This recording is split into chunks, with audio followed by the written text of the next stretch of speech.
Mbega isi aho gukora inama ku babyeyi, abana bari kuzikora ku mihanda. Ese umwana wanjye aragiye bati? Ubu se ntiyaba agiye kugwa mu ruzi rwita ikiziba akazisama yasandaye kandi amazi yaramaze kurenga inkombe?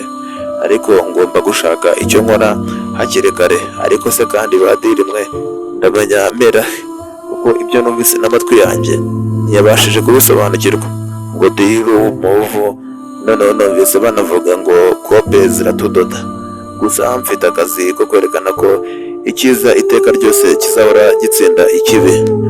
Ahangaha wageze ni kuri Ntiwamenye TV, naho njyewe nitwa Jeff Vision, akaba ari tuzajya tubana mu makuru y'ubuzima busanzwe kandi bwa buri munsi. Gusa nimba ubona wisanze ahantu hanyaho, siga igitekerezo muri comment. Benshi muri twebwe cyane cyane urubyiruko bahangayikishijwe n'ibintu badashobora guhindura.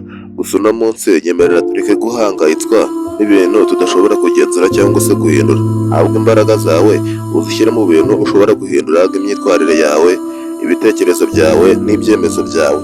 Ibyo ngibyo nubikora uzabaho utuje kandi uzaba utsinze umwe mu mitego ifasha urubyiruko rw'igihugu.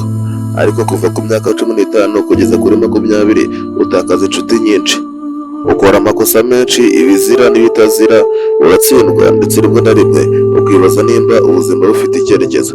Gusa ibyo ngibyo ntibikagukange kuko si iherezo, ahubwo n'itangiriro ryo kubaho byuzuye.